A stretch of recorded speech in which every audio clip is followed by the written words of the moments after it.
Hey, tonight we're going to unplug your modern hairdryer, replace it with a hairpin made from whale whiskers, and put your phone on silent mode, because you might not survive the first day for the next 8 hours.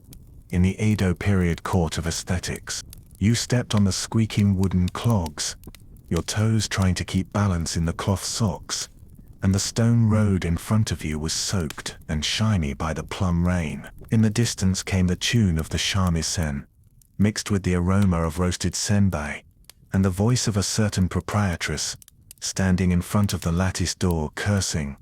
Matsukichi, that kid inserted the hairpin crooked again, like a sparrow struck by lightning. You looked down at your empty temples and suddenly realized that in this era of heads for everyone, going out without hair accessories is like going out without pants for modern people.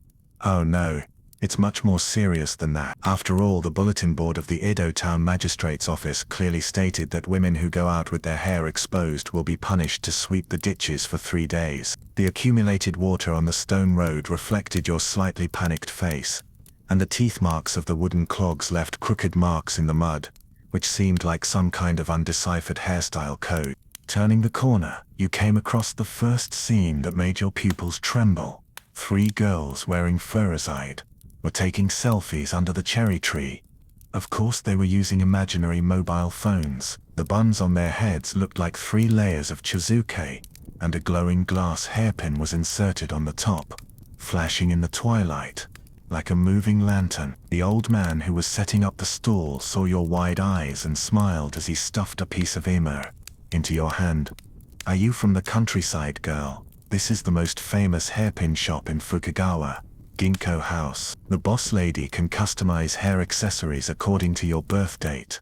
Last month, a lady from a samurai family insisted on engraving Haikunin issue on her hairpin, and ended up piercing her scalp when combing her hair. She is still recovering from the injury. When the old man spoke, a faint scent of cypress wafted from his sleeves, mixed with the sweetness of cherry blossoms, which sounded like an Edo version of a perfume advertisement. You noticed that he had a small cloth bag hanging around his waist, which contained various mini hairpin models. The thumb-sized cypress hairpins were engraved with miniature ukiyo-e paintings, making him look like a walking craftsman's business card holder. Mainstream historical knowledge. What you are looking at right now is the most classic Shimada Sukuri hairstyle for women in the Edo period. This hair bun originated during the Genroku period, and is named after the outline of Mount Fuji in the Shimada area of Suruga province. The combination of a high bun and a long hairpin is simply a walking identity mark. The hairpin head of an unmarried girl must face backwards, and the hairpin tail of a married woman must be decorated with tassels. If a girl dares to replace a coral hairpin with a tortoiseshell hairpin, the aunt next door will immediately spread the news all over the 3 streets. Look at that vixen. She must be trying to seduce people. What's more subtle is that the length of the hairpin also has a hidden secret.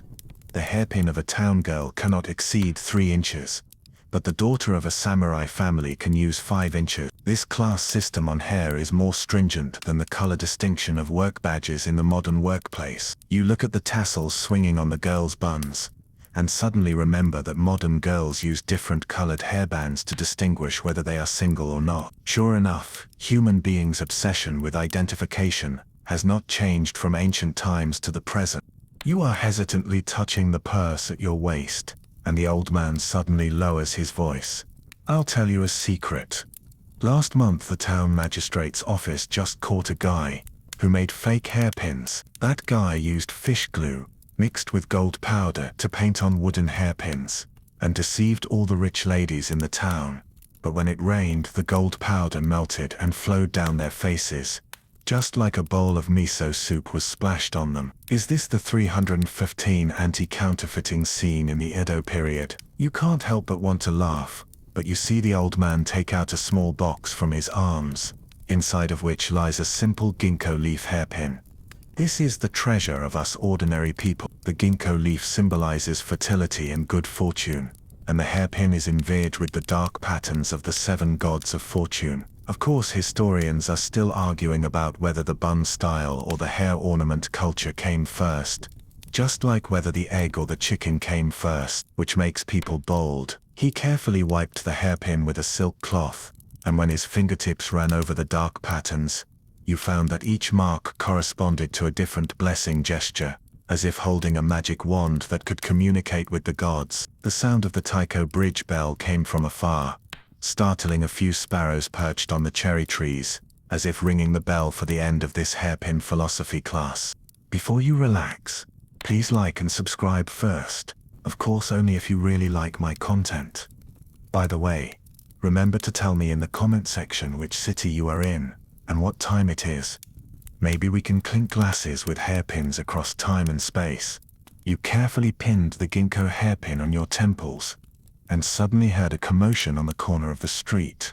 A prostitute, wearing a red hakama, was passing by on a sedan chair. Her bun was 30 centimeters high, and her layers of wigs were full of pearls and feathers, as if she was holding a jewelry box on her head. The servant next to her was holding a lacquer box filled with spare hairpins. After all, in Edo, flat hair was more frightening than losing a wallet. You noticed that the prostitute also had a silver butterfly hairpin pinned to her temples, with tiny pieces of colored glass inlaid on the wings. As the sedan chair swayed, it refracted colorful spots of light, and even the puddles on the stone road turned into rainbows. You touch your relatively smooth bun, and suddenly remember the modern hairspray commercials. You can't help but complain. If they knew we use chemicals to fix our hairstyle, they'd probably think we're witches from hell. When the prostitute passes by, the scent of agarwood on her body hits you in the face, mixed with the camphor smell in her hair, as if it had cast a layer of anti-collapse barrier on the towering bun. Unpopular and bizarre trivia: Edo women's hair accessories are not only beautiful, but also have practical functions. For example, during the rainy season, smart town girls would fill their hairpins with scented powder and gently shake them when combing their hair to keep their hair fluffy. In summer, some people would apply mint juice to the tip of the hairpin, and the cool smell would drive away mosquitoes when they lowered their heads. It was simply an ancient version of a multifunctional beauty tool. What's more, some mothers would engrave the address of their townhouse on their daughters' hairpins. In case the girl got lost at the temple fair, she could be sent home safely, as long as she showed the hairpin. This is probably the earliest jewelry version of GPS. You touched the end of the ginkgo hairpin, and suddenly found the tiny Fukagawa Hachiman town engraved on the inside. It turns out that the uncle gave you not only a hairpin, but also an invisible Edo temporary residence permit. When the last rays of sunset disappeared over the eaves of the castle tower, you followed the crowd into a tea house with Unohana lanterns. When the proprietress came up to you, you noticed that she had a half-broken wooden hairpin stuck in her temples, but she still smiled like a blooming cherry blossom. Are you here to learn how to comb your hair? Our girl, Akyu, can make 5 different Hyogo Kobe in half an hour. But don't be like Ame from the next door, who stuffed 3 liters of cotton into her hair to imitate Yoshiwara Taifu's hairstyle, but it was blown away by the wind when she crossed the bridge, and she is still looking for her wig. When the proprietress spoke, the cross-section of the broken hairpin glowed with a warm luster under the lantern light, like a patina worn out by time, which is more storytelling than those brand new gold hairpins. You follow her through the corridor. There are several ukiyo-e paintings hanging on the wall. The women in the paintings have all kinds of hairpins in their hair. Some look like cranes with spread wings, and some look like blooming peonies. It looks like a hairstyle guide from the Edo period. You followed Chan into the inner room, and watched her take out various combs from the lacquer box. Oxbone combs, ivory combs, and even fine-tooth combs made from whale whiskers. Remember, Chun said, as she combed your hair, married women should use 9-tooth combs, and unmarried girls can only use 7-tooth combs. If you use the wrong ones, she suddenly lowered her voice. Last month, a girl used her mother's comb, and the matchmaker said she was unfaithful to her husband, and she almost couldn't get married. When the whale whisker comb passed over your scalp, you felt the tingling sensation brought by the fine teeth, as if each hair was undergoing a solemn ceremony. Chun's technique was so skillful that it seemed like she was playing a shamisen. As the comb rose and fell, the broken hair fell one after another, weaving a furry star map on the tatami. You looked at the bun gradually taking shape in the mirror, and suddenly realized that each hair strand had been given a mission. Some were responsible for supporting the hairpin, and some were responsible for creating the arc, which was more sophisticated than the zoning care of modern hairstylists. Academic controversy. When it comes to the exquisiteness of combs, we have to mention the question that historians have been arguing about. Are women's hair accessories in the Edo period a symbol of status or a product of commercial consumption? Some people say that the luxurious hair accessories of high-class prostitutes promoted the development of the entire industry. Others believe that the wealth accumulation of the town people class has turned hair accessories from exclusive to the nobility into a fashion for all people. Just like the limited edition bags now. Is it an identity symbol or a marketing routine of the merchants? What's more interesting is that some scholars have found that when a hairpin shop launches a new model, the surrounding tea houses and kimono shops will simultaneously launch supporting services. This kind of hairstyle economy industry chain thinking is 300 years earlier than the joint cooperation of modern beauty bloggers. When a Chun pinned the ginkgo hairpin on you, he suddenly said, "In fact, for us town girls, wearing a hairpin is like a samurai sword. The sword must be suitable for the hand and the hairpin must be pleasing to the heart, regardless of class or not." This sentence is like a small stone thrown into the lake of your heart, giving you a new perspective on this debate. When Chun finally finished your hairstyle, you saw yourself in the bronze mirror. The ginkgo hairpin on your temples shone with a warm light. And although the bun was not as exaggerated as those of the prostitutes, it revealed a neat town-like temperament. The sound of the night watchman knocking on the gong came from outside the window. 3/4 of the evening. Be careful of candles. You touched your hot earlobes and suddenly realized that in this era where even hair has rules, every hairpin is a weapon for women to fight against mediocrity, and every bun is a silent self-expression. You blinked in the bronze mirror, and the ginkgo leaves on your temples swayed gently, as if greeting the Edo girls 300 years ago. The shamisen in the distance sounded again. This time it was a cheerful tune, which seemed to be a hymn to your successful adapting to local custom. The morning sun shines through the lattice window, casting mottled shadows on the tami.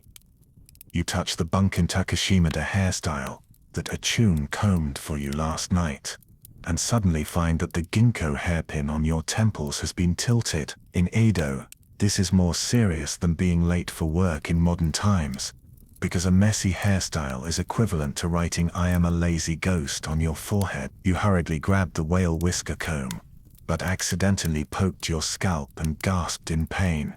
It turns out that the daily life of ancient beauty bloggers started with a fight with the comb. The remaining scented powder on the comb fell off, forming a fine golden powder rain in the sun, which seemed to add a dreamy filter to the morning's embarrassment. You adjusted the angle of the hairpin in front of the bronze mirror, and found that a Chun secretly pinned a thin bamboo piece at the root of the hair last night, to fix the hairstyle. Isn't this the ancient version of the invisible hairpin?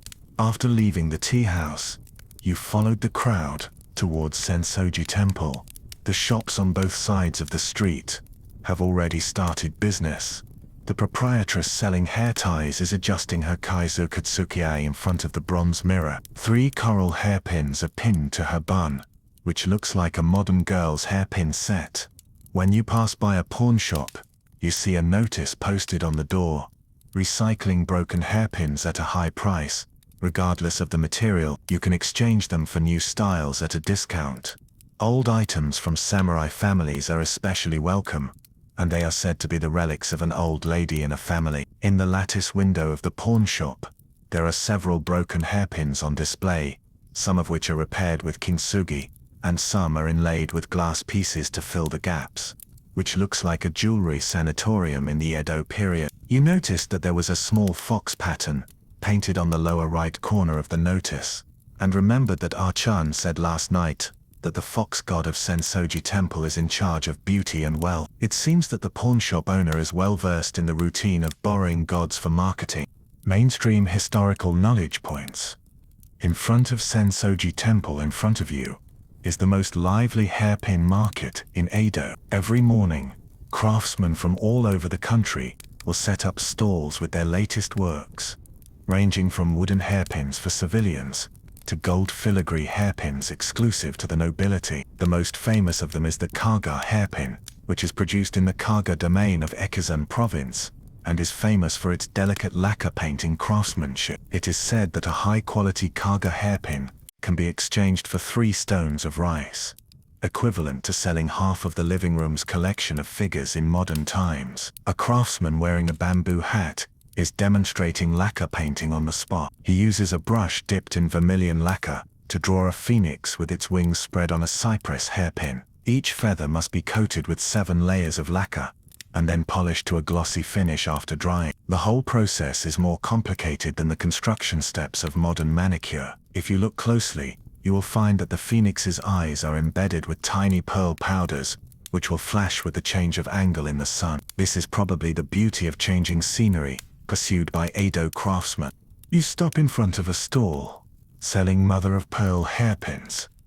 The stall owner is an old man wearing reading glasses, who is sticking shell fragments on the hairpin with tweezers. "Little girl," he suddenly said, "do you know, 50 years ago, a craftsman was imprisoned for making an asymmetrical hairpin for the wife of a daimyo. The reason was destroying the beauty of harmony. Now think about it.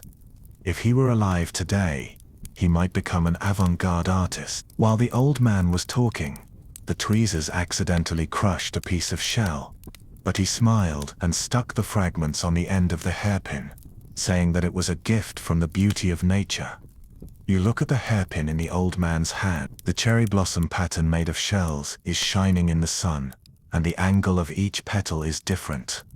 Perhaps this is the Edo version of asymmetrical aesthetic. There are also several unfinished hairpins on the stall, some of which are missing the hairpin head, and some of which are broken, but they are all labeled potential stocks, as if telling people imperfection is also a possibility of beauty. Unpopular and bizarre trivia. When it comes to taboos on hair accessories, the Edo people can be said to have carved superstition into their hair. For example, you cannot wear a black hairpin with a white kimono, otherwise it will be considered a funeral outfit. You cannot carve an owl pattern on a hairpin, because the pronunciation of an owl in Japanese is similar to fukoro, and is considered an ominous thing. The most bizarre thing is that married women cannot wear more than 3 hairpins, otherwise they will be suspected of evil intentions. It seems that the ancient jewelry purchase restriction order is more troublesome than the modern luxury goods matching. What's even more ridiculous is that the shoe day of each month is designated as a no hairpin day, which is said to be to let the hair breathe and prevent hairpins from absorbing vitality. You look at the 2 coral hairpins on the temples of a married woman on the sidewalk, and suddenly think of the hidden rules of dressing in the modern workplace. Sure enough, human beings' obsession with rules is not limited to ancient and modern times, China and foreign countries. When you reach Kaminariman, you see a group of girls in plain kimonos surrounding a nun.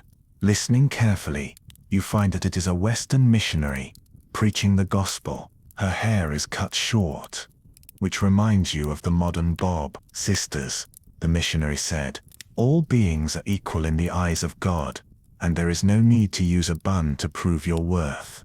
Before she finished speaking, she was glared at by a passing town magistrate, so she had to hide the cross in her sleeve silently. The missionary's short hair swayed gently in the breeze, like a silent protest against the Edo hairstyle system.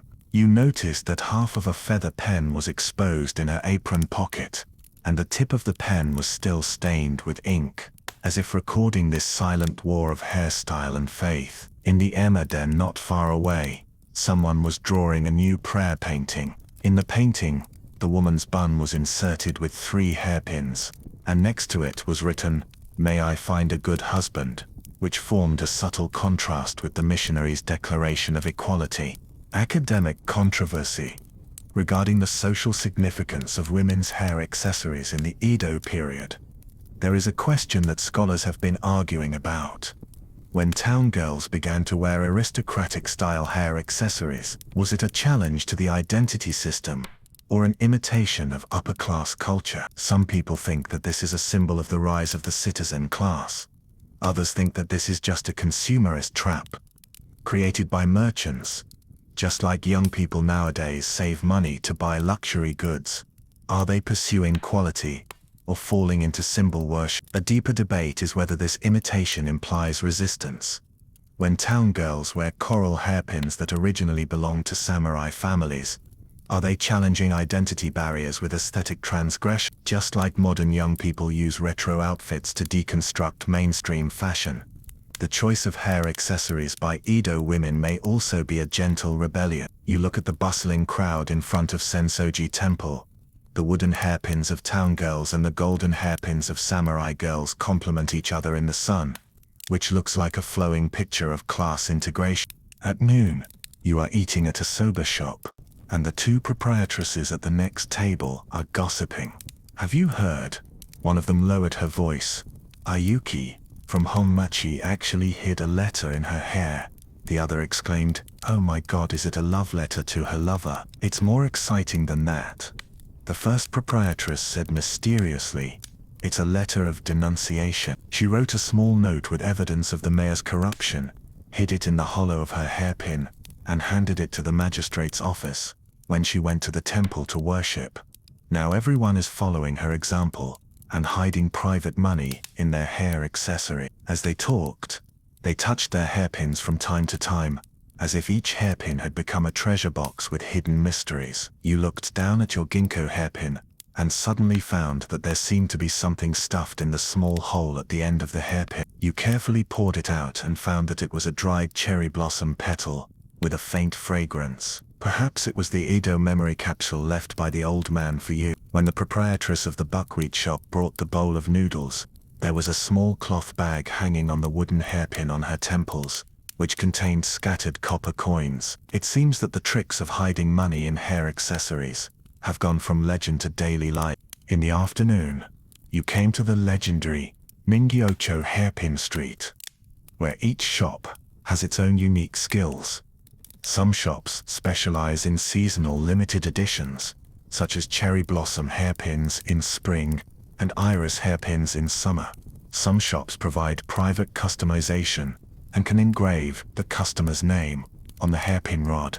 The most unique one is an old restoration shop, with a plaque hanging at the door, specializing in all kinds of broken hairpins, bent hairpins, and faded hairpins. Even if only half of it is left, it can be reborn. You walked into the restoration shop and saw the master craftsman using kintsugi to repair a coral hairpin that was broken into two pieces.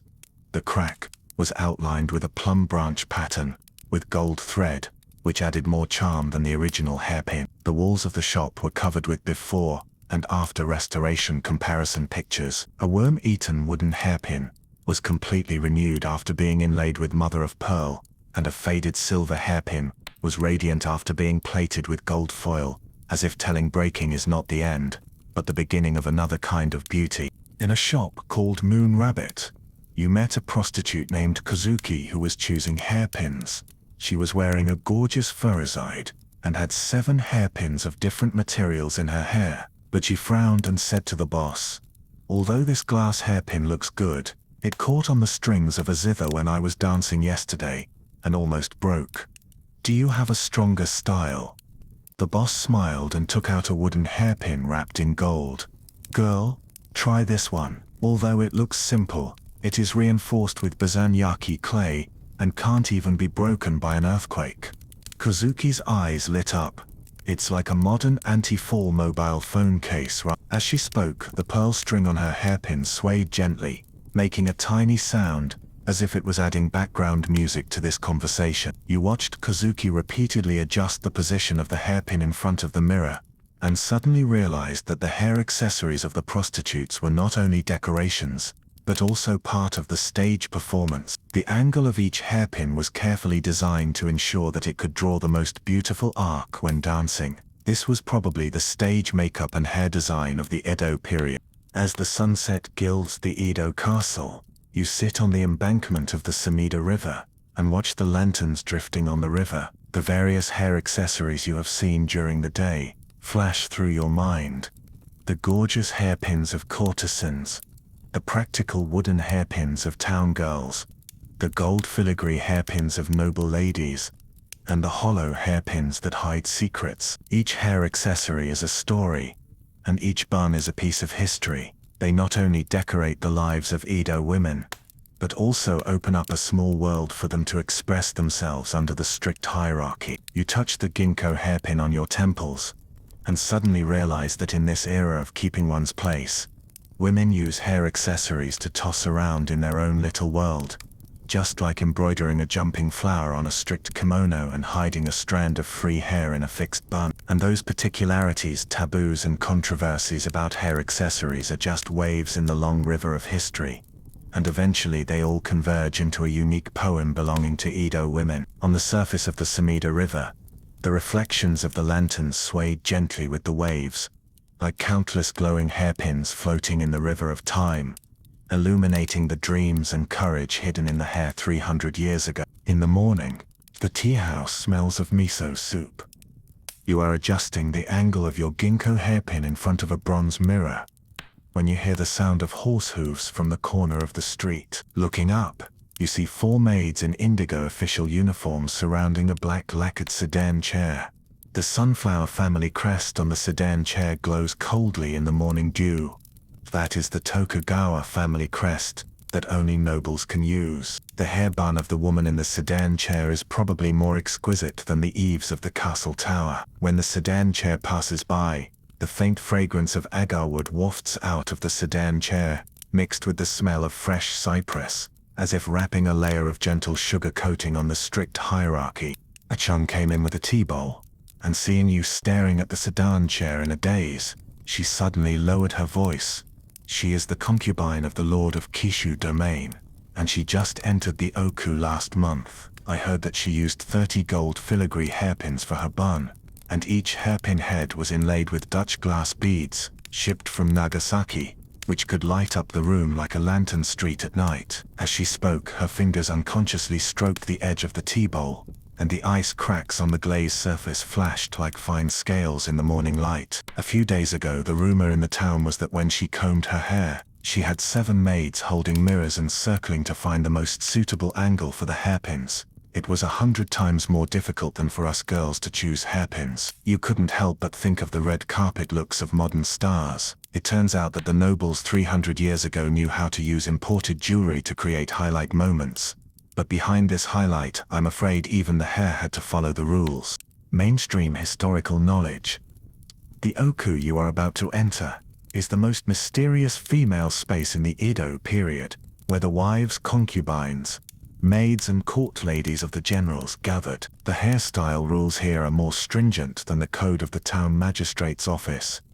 Unmarried maids must comb their hair into a katase sukui, and hairpins can only be made of the original color of cypress wood, and even the direction of the wood grain must face east, which is said to be to receive the spiritual energy of Mount Fuji. Only concubines can wear kingfisher hairpins, which are inlaid with live kingfisher feathers. The feathers must be collected in the early morning, when the dew is not dry, in order to preserve the brightest color, which is deeper than the night sky of the Sumida River. The most amazing is the Tashi Hyogo Sukui of the general's wife. The hairstyle needs 3 ivory hairpins to be fixed in a triangle, and the cherry blossom petals carved on the hairpin head must be symmetrical on the left and right, and the number must be strictly 5. It is said to imitate the triangular shape of Mount Fuji. When combing this hairstyle, you must stay still throughout the process, and even cough with a handkerchief. Otherwise the hairpin will be regarded as an offense to the beauty of nature. You try to make a triangle gesture in front of the mirror, and the hairpin casts a shadow on your fingertip. Suddenly you feel that this is not combing your hair, but building a miniature building. Following Chun through several streets, the family crest reliefs on the cobblestones hurt the teeth of your clogs. You met an old lady near Sakuradamon, the lacquer box hanging on her waist, was filled with miniature hairpin models. Each hairpin was only an inch long, but the patterns on the hairpin heads were clearly visible. "Miss, do you want to see real aristocratic hair accessories?" She knocked on a lacquer box with a whale whisker comb, and a few strands of indigo hair were stuck between the teeth of the comb. The spring sakura style is now popular among the ladies in waiting in the Oku. The hairpin head must be carved with 5 cherry blossoms of varying colors. From bud to full bloom, 3 types of wood lacquer are used, and the innermost layer must be mixed with gold powder. The gold powder must be mixed with the saliva of a young girl to keep the color from fading for a long time. Last month, a new maid carved the petals into 6 pieces, with an extra petal of rebellion, and was sent to sweep the manure pit. As she spoke, the miniature hairpins in the lacquer box reflected fine light in the sun, like a handful of stars scattered around her waist. Unpopular and bizarre trivia: the old nanny suddenly pulled out a silver hairpin from her sleeve. The end of the hairpin turned out to be a small medicine bottle. There was a thin cotton thread wrapped around the mouth of the bottle, as if to prevent the medicine from leaking out. This is a chastity hairpin specially made by the Great Palace. It contains a small amount of arsenic. If a maid is harassed by an outsider, she can commit suicide by breaking the hairpin head. Of course, it has been improved now. It contains herbal juice that can temporarily make people lose their voices. After all, the general can't bear to see a beautiful girl die like this. She handed the hairpin to you. You touched the calamus pattern engraved on the hairpin. The deep part of the pattern was filled with very fine gold powder. This calamus is used to prevent villains. Each groove is facing the direction of mutual generation. It is much more sophisticated than your modern anti-wolf spray. It also has the meaning of a talisman. The creaking sound of the city gate opening and closing came from a distance, scaring away the sparrows on the wall. The small medicine bottle at the end of the hairpin swayed gently in the wind, as if telling the helplessness and wisdom of the women of the Great Palace. When passing by a vermilion lacquered door, the old lady suddenly fell silent, put her finger on her lips, and signaled you to look at the crack of the door. There were clicking sounds coming from inside the door, like someone hitting metal, and occasionally there was the sound of small wood chips falling to the ground. "That's the hairpin workshop in the great inner palace," she whispered. "The craftsmen inside are all blind masters selected from the Kaga domain. It is said that their hands are more sensitive after limited vision, and they can carve the tail of Genji in a space the size of a grain of rice. Listen to the rhythm. The fast one is the engraving sound, and the slow one is the polishing sound. Each noble hairpin has to go through 72 processes, which is more sophisticated than a samurai sharpening a sword." She suddenly sighed. However, historians are still arguing about whether this disabled craftsman system is the ultimate pursuit of skills, or the cruel aesthetics of the nobility. After all, who can tell whether it is the skills that make the craftsman, or the craftsmen that make the rule? Academic controversy. When it comes to the influence of the oku on hair ornaments, scholars have deeper differences than the threshold of the shogun's palace.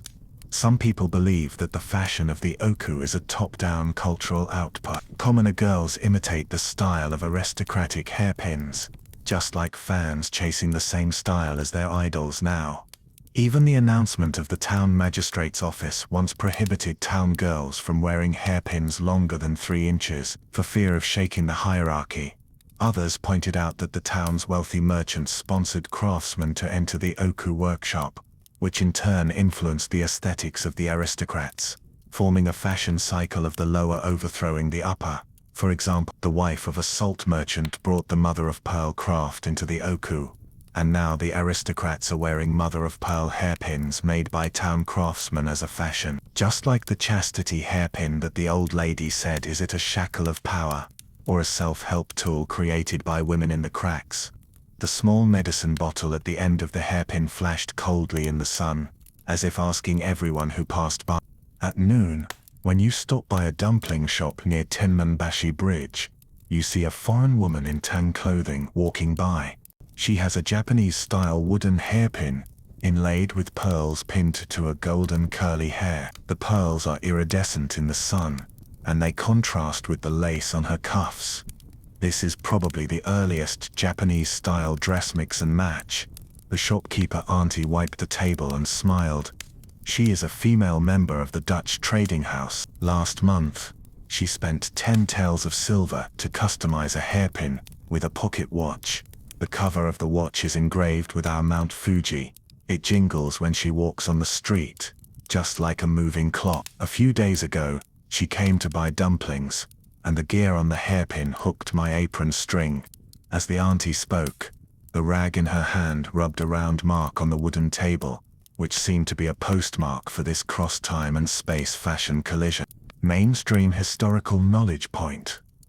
In the late Edo period, the port of Nagasaki allowed Western jewelry and Japanese crafts to collide and create wonderful sparks.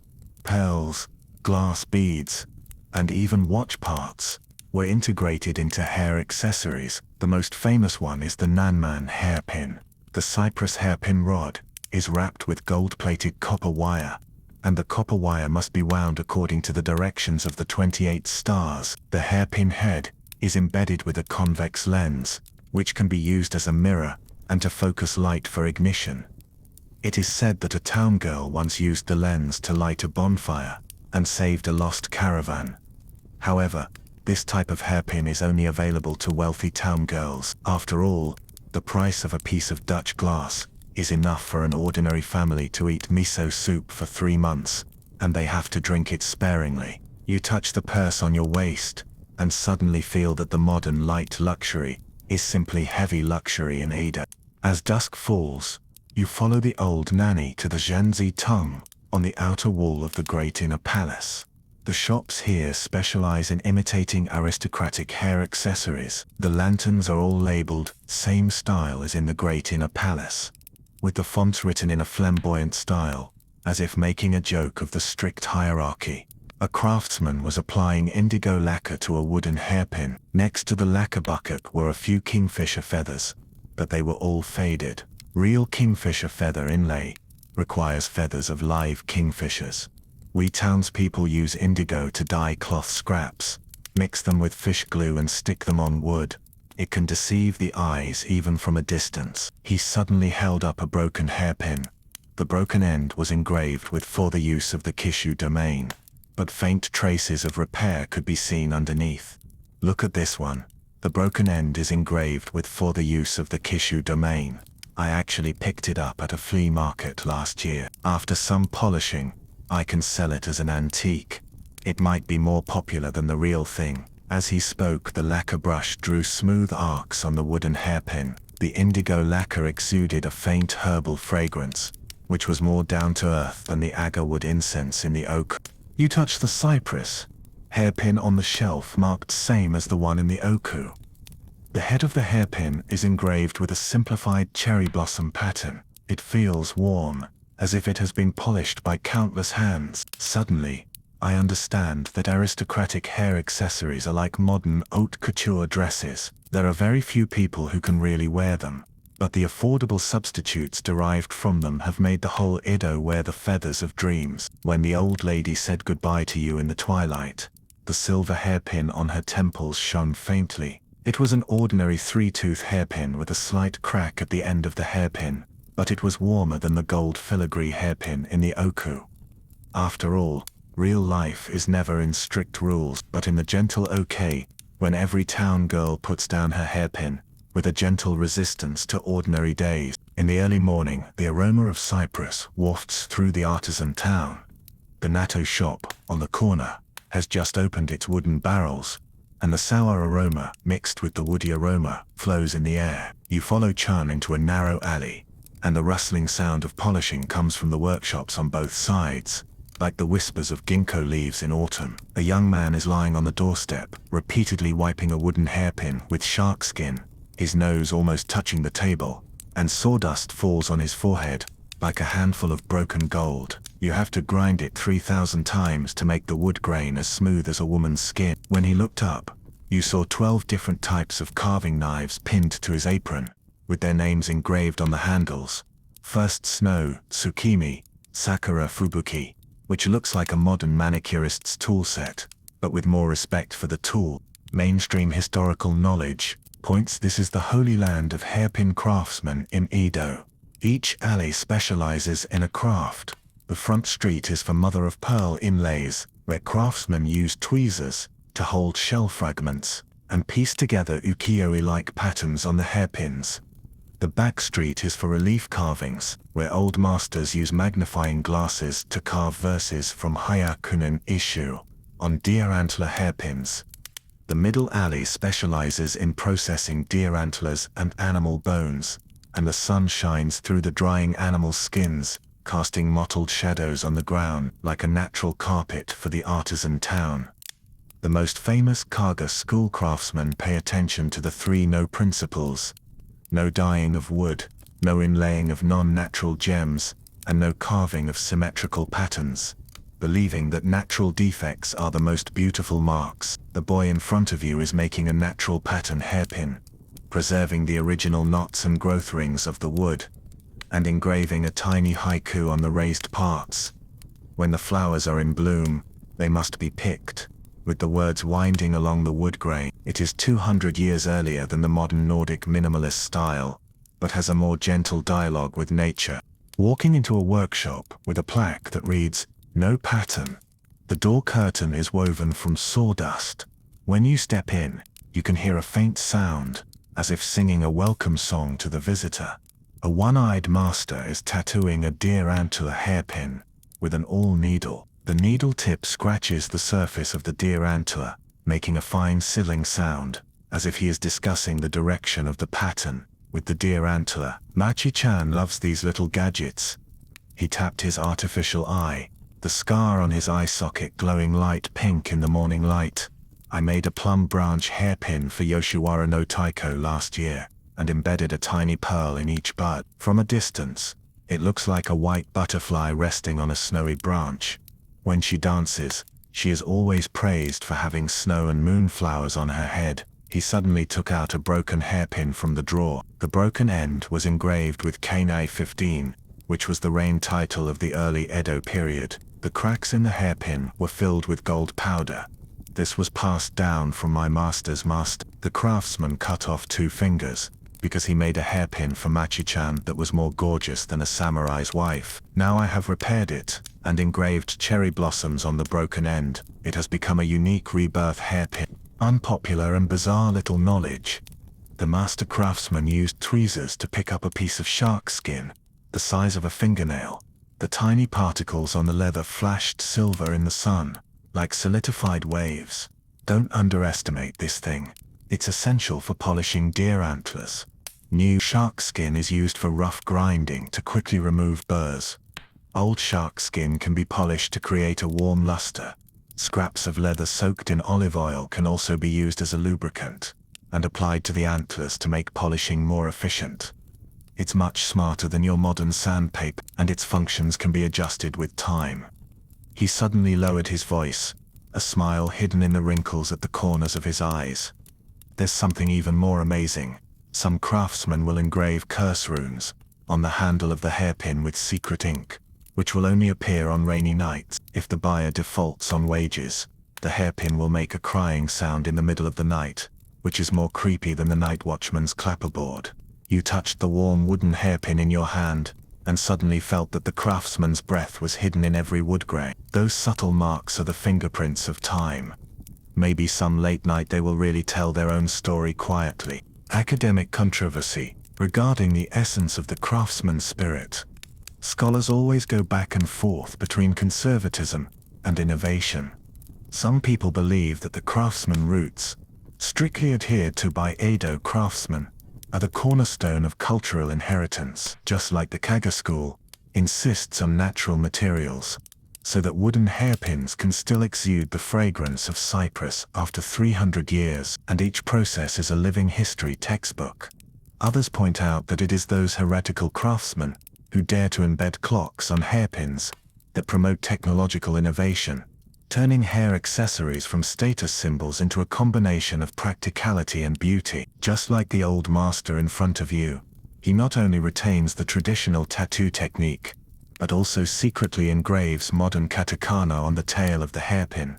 i.e., love, and you may dream are hidden in the pattern. Young people like these and say that this is the heartbeat of old crafts. Is this a betrayal of tradition, or a magic that brings old crafts back to life? The sunlight shines through the paper windows of the workshop, casting a spot of light on the master's prosthetic eye, as if giving the question a layer of mysterious light. In the afternoon, in a workshop called Annual Rings, you met Axia, a female craftsman, who was explaining to her apprentices.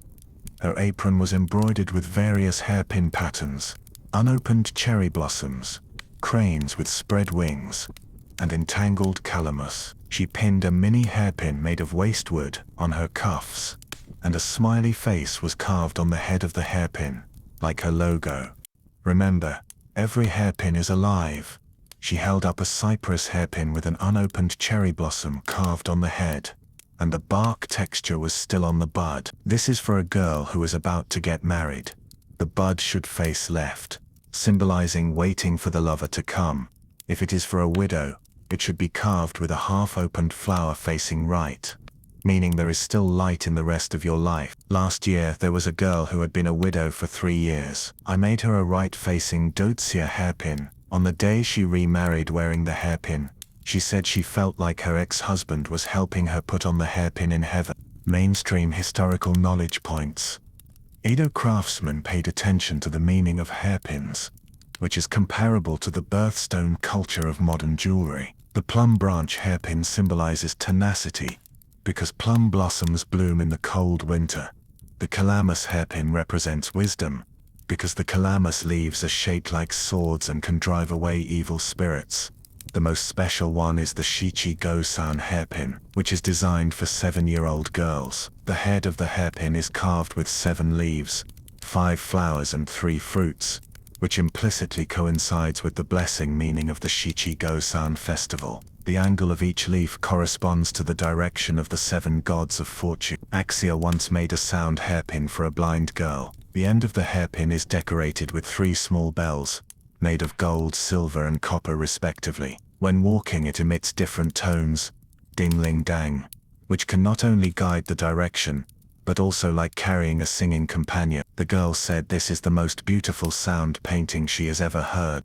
Unpopular and bizarre trivia. Axia took out a lacquer box from the cabinet, which contained various failed products, crooked petals, wrongly inlaid mother-of-pearl, and wooden hairpins with broken heads, but they were all carefully placed, like treasures on display. These are not waste products. She smiled and used gold powder to repair the broken ends. The gold powder fell into the cracks, like adding a golden scar to the hairpin. Broken hairpins can be turned into earrings, and broken mother-of-pearl can be made into nail polish. Mix mother-of-pearl powder with sake, and apply it on nails. It is more beautiful than cherry blossoms. Even the sawdust from grinding can be mixed with scented powder to make solid perfume. Put it in your sleeve pocket, and it will emit a faint wood fragrance when you walk. She suddenly held up a mother-of-pearl hairpin that was inlaid in the wrong position. Look at this one. The mother-of-pearl pieces should have been pieced together to form cherry blossoms, but they were mistakenly made into maple leaves. I carved autumn grass patterns accordingly, and it became a hit. Customers said it was autumn coming to keep an appointment early.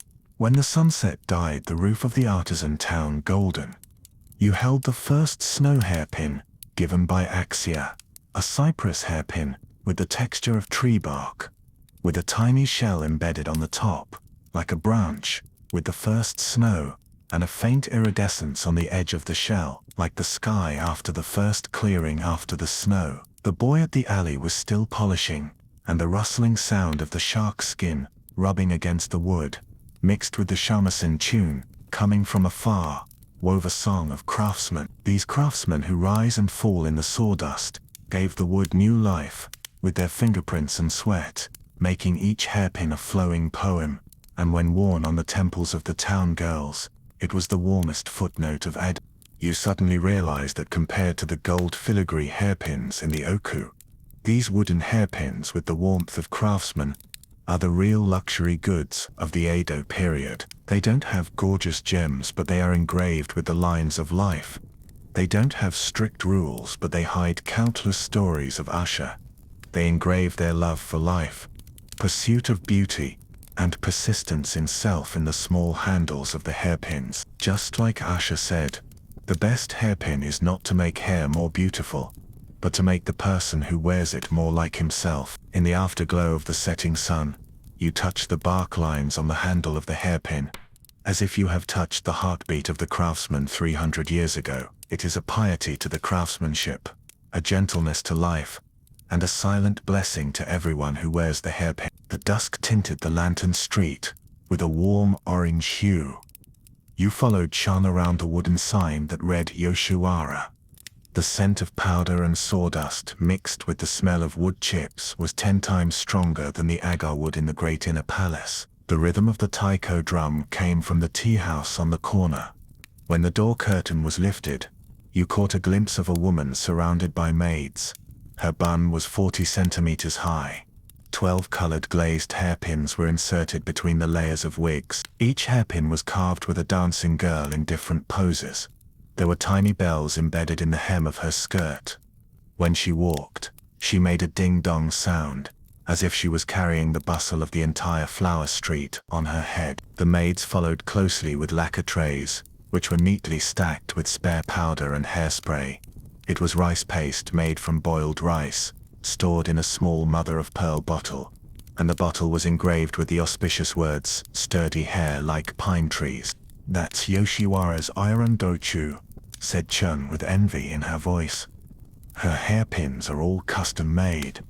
The 3 at the bottom are engraved with Yugao, Rokujo, and Murasaki from the tale of Genji. The 5 in the middle are inlaid with luminous shells from the East China Sea. The tail feathers of the phoenix hairpin at the top are made of the primary flight feathers of 30 kingfishers. I heard that this hairstyle needs to be done 3 hours in advance. The maids have to kneel down and hold rice soup to fix the hair. It takes more effort than us town girls using rice paste to paint the walls." You watched the bells on the bun cast tiny shadows under the lantern light as the Taiyu passed by. The tail feathers of the phoenix hairpin trembled slightly with her steps, making the whole phoenix look like it was about to spread its wings and fly. Suddenly I remembered the lighting effects of modern concerts. It turns out that the Iran 300 years ago knew how to use dynamic hair accessories to create focus, but their special effects were alive, with body temperature and breathing. Mainstream historical knowledge points. The hair accessories of Yoshiwara courtesans were a walking instruction manual of their class. Tai Fu could wear a 5-Hyogoga hairpin with gold filigree and gemstones, and the number of hairpins had to be an odd number, symbolizing uniqueness. Gazishen courtesans could only use silver hairpins with coral beads, and the hairpin heads could not be carved with more than 3 patterns. Even the lowest-ranking 2 apprentice courtesans had to wear a dinga hairpin with a cypress hairpin, and the end of the hairpin had to be tied with a white silk ribbon to show purity. The most amazing one is the Maiko hairpin. The head of the hairpin is carved with a half-opened peony, and scented powder is hidden in the petals. When she dances and shakes her hair, the scented powder falls like rain of petals. A customer once said, "Watching her dance is like watching a fireworks display of hairpins." You stare at the trembling phoenix hairpin on the Taiyu's hair, and suddenly feel that each hairpin is a carefully designed stage prop, and even the falling scented powder is part of the script. Those scented powders are not only for beauty, but also to leave an unforgettable olfactory memory in the hearts of the customers, just like the top, middle and base notes of modern perfume. Walking into a hairpin shop called Deshershaw, the proprietress was inlaying glass pieces on a silver hairpin. The glass pieces were pieced into a butterfly with its wings spread out. The edges of the wings were coated with gold powder, which could reflect a rainbow under the candlelight. She held the hairpin in her left hand and used tweezers in her right hand to pick up a sesame-sized glass piece. Her eyes were almost touching the workbench, and the tip of her nose was stained with fine gold powder, like a handful of stars sprinkled on her face. "Young lady, do you know," she said without raising her head, "last month, A samurai insisted on ordering a concentric hairpin for a courtesan he loved, but he ended up engraving the wrong name of the girl's flower, Spider, instead of Calamus. The girl was so angry that she threw the hairpin in his face. Now the hairpin is hanging at the door as a negative example. She pointed to the broken hairpin hanging on the door frame, with the word Spider engraved crookedly on the broken end, and a note next to it. Anyone who engraves the wrong flower name will be punished to copy Hairpin in issue 10 times. It was like a red light district version of a car rollover scene, which was both funny and a bit cruelly romantic. Unpopular and bizarre trivia. The proprietress took out a small mother-of-pearl box from the drawer. Inside was a seemingly ordinary wooden hairpin. When the hairpin was unscrewed, it turned out to be a miniature powder box with the words "Avoid Evil" engraved on the lid. "This is our emergency hairpin from the Flower Street." She blinked mysteriously, the rouge at the end of her eyes glowing pink in the candlelight.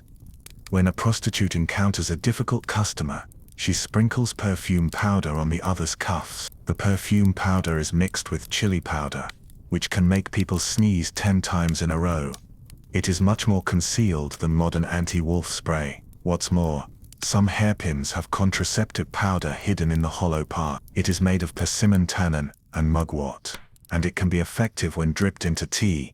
The girls from our Flower Street even have survival wisdom hidden in their hair accessories. She gently turned the perfume powder box, and the mother-of-pearl pattern on the lid of the box changed with the angle, sometimes like a butterfly, sometimes like a flower. Look at this pattern. It is engraved with Katsushika Hokusai's The Great Wave off Kanagawa. It is not only a decoration, but also implies the meaning of overcoming difficulties. The girls from our Flower Street even have to pursue aesthetics when saving themselves. Academic controversy. Scholars have argued more about the influence of Yoshiwara hair accessories on Edo fashion than the drums of the Flower Street.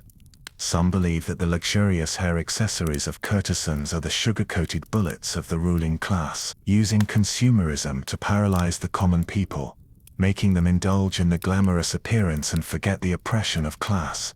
Others point out that it is the rebellious aesthetics of the Flower Street that broke the class barriers. For example, the town girls imitated the courtesans to hang bells on their hairpins, which was initially regarded as frivolous, but later became a popular summer style. Even the ladies of samurai families secretly pinned silver bells on their temples, just like the concentric hairpin mentioned by the proprietress. Is it a token of love, or a lie packaged in commercial packaging? The broken hairpin on the door frame swayed gently in the night wind, as if mocking this never-ending debate.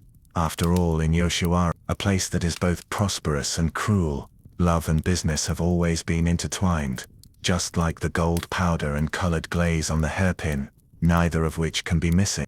In the middle of the night, a drizzle fell on the Flower Street. You met the Maiko Momo, who was removing her hairpins in a tea house called Moon View. She sat in front of the mirror, removing her hair as gently as if she was disassembling a work of art. She would examine each silver hairpin for a moment before gently placing it on the lacquer tray. She took off 7 silver hairpins, each with a different waka phrase engraved on the end. Utu wa higashi ni, hi wa nishi ni. The moon is in the east, the sun is in the west. She said it was her coming-of-age gift from her master. Each hairpin represents a season and is engraved with a corresponding haiku. I lost my winter hairpin last year, she smiled, touching the broken hair on her temples, with a bit of bitterness in her smile. The master said it doesn't matter. The coldness of winter has long been engraved in my heart. So why not carve a new one in the spring with plum blossoms? You see, the plum blossom on the head of this hairpin is carved from coral that I bought with the deposit for my first customer. She raised the coral hairpin and turned it towards the candlelight. The texture of the coral was clearly visible in the light, like frozen blood. In fact, I prefer the original pine wood hairpin, which was engraved with snow presses down the pine branches, but the master said that the coral hairpin can please customers more. Look, the red coral is so beautiful in the candlelight, like a flower dripping with blood. Mainstream historical knowledge points the seasonal hairpins of Maiko are unique cultural symbols of Yoshiwara. Wearing pine, bamboo and plum, in the first month of the year, symbolizes good luck. Wearing cherry blossoms in March, the number of petals must match the age. Wearing l'espedeza during the Bon festival in July, the branches must face left, meaning welcoming the dead souls. The most special one is the henna festival hairpin, which is specially prepared for Maiko, who are 12 years old and are receiving customers for the first time. The hairpin head is carved with a doll, and the kimono pattern of the doll must be the same as the furizite she wore for the first time. The price is equivalent to the few expenses of an ordinary town girl for half a year. Momo's plum blossom hairpin glows with the luster of coral under the candlelight. You suddenly feel that these hairpins are not only decorations, but also diaries for the prostitutes to record their lives. Each hairpin corresponds to an important moment, an unforgettable experience, or even an unspeakable secret. Unpopular and bizarre trivia. Xiao Tao took out a mother-of-pearl hairpin from her makeup box. The hairpin was painted with night cherry blossoms and the petals were painted with fluorescent powder. This is a luminous hairpin, made of whale oil mixed with phosphorus powder. It can emit a faint light when dancing at night, like holding a small moon. She suddenly lowered her voice and leaned close to your ear, and her hot air brushed over your earlobe. But don't wear it on a thunderstorm. Last year a girl wore a luminous hairpin, and was struck by lightning in her hair. Fortunately her wig burned, and she was fine. Now we all call that hairpin a lightning rod. As she spoke, the sound of rain outside the window gradually became louder. The night cherry blossoms on the mother-of-pearl hairpin glowed slightly in the dark, and reflected in her eyes like a silent snowfall. You suddenly thought of modern fluorescent jewelry, but you felt that the luminous hairpin in front of you had a more tragic romance, just like the prostitutes in Yoshiwara, trying to shine in the dark, even if the price was being struck by lightning. As the night watchman walks through the flower street, with a clapper, you touch the butterfly emergency hairpin given by a tune, and a silver bell at the end of the hairpin makes a tiny sound. Yoshiwara's hair accessories are like a mirror, reflecting the bitterness and wisdom behind the splendor. The prostitutes use hairpins to draw beautiful arcs under the hierarchy, and use powder boxes and luminous hairpins to light up their own stage in the dark. Those particularities and taboos about hair accessories are, after all, their ultimate pursuit of beauty and gentle self-salvation in their limited lives. Raindrops fall on the tatami through the lattice windows, and the drums in the distance are still ringing, as if accompanying these stories hidden in the hair buns. And they have not stopped after 300 years, and you know that every hairpin is evidence of a prostitute's efforts to bloom in this floating world. The Nihonbashi market, in the early morning, is filled with the aroma of seaweed. You follow the old lady selling natto through the crowded stalls. She has a wooden hairpin covered in flour on her temples. The head of the hairpin is carved with a simplified sea bream pattern, and there are still some white sesame seeds stuck to the mouth of the fish. Her apron is full of traces of natto sauce, but she wiped the wooden hairpin clean, leaving only the sesame seeds at the mouth of the fish, which seem to be left as a deliberate decoration. This is the work hairpin of our market lady. The old lady smiled and opened the natto barrel. The sour and woody aroma hit her face. There were still a few grains of natto stuck to the edge of the barrel, like a handful of stars. The wooden hairpin is not afraid of water or oil. The sea bream pattern can attract wealth. The end of the hairpin is engraved with the stall number. If you get lost in the crowd, you can know where to find the bean paste by looking at the hairpin. As she spoke, the wooden hairpin swayed gently with the movement of nodding, and the flour fell on the natto, which seemed to add a special decoration to the breakfast, making the originally ordinary natto more warm. Mainstream historical knowledge point. The practical hair accessories of the Edo town girls can be called the ancient version of multifunctional tools. The fishmongers used fishbone hairpins, which could both fix their hair and pick out fish bones. Their fingers were as flexible as octopus tentacles, and they could use fishbone hairpins to pick out the thin thorns on salmon bones in the blink of an eye. The tea house maids wore abacus hairpins. The hairpin stems were engraved with the multiplication table, and when paying the bill, they could break off the hairpins and use them as calculators. One maid once used an abacus hairpin to calculate a customer's tip. which was faster than a modern mobile phone calculator. The most amazing thing was the shuttle hairpin of the female textile workers. The head of the hairpin was made in the shape of a shuttle, so that when the thread broke, the needle could be threaded directly. A craftsman once improved the 5-hole shuttle hairpin, which could thread 5 colors of thread at the same time, and was 3 times more efficient than an ordinary shuttle, allowing the female textile workers to maintain beauty and efficiency amid the sound of the loom. When you look at the old lady's wooden hairpin with sea bream pattern, you suddenly think of the apron pockets of modern chefs. It turns out that pragmatism has long blossomed in the hair buns of Edo women, and these flowers are worldly and can be eaten and used. Walking into a hardware store, called Sayo Men, the proprietress was tempering an iron hairpin. Sparks splashed on the copper hairpin on her temples, making a crackling sound. Her hands were wearing cowhide gloves, holding the iron pliers, and the iron hairpin was burning red in the fire, like a small torch. "This is a fireproof hairpin for the ladies in the fire brigade." She picked up a red-hot hairpin with pliers. The head of the hairpin was engraved with the seal of Akala, and there were tiny flame patterns around the seal. The iron hairpin can conduct electricity. In case of fire, you can just pull it out and pry open the bolt. The copper hairpin is filled with fire-retardant powder, which can be sprinkled on the flames to temporarily suppress them. Last year, Sister Aju saved half of the street with a hairpin. As she spoke, the shelves behind her were filled with various professional hairpins. The fisherman's conch hairpin.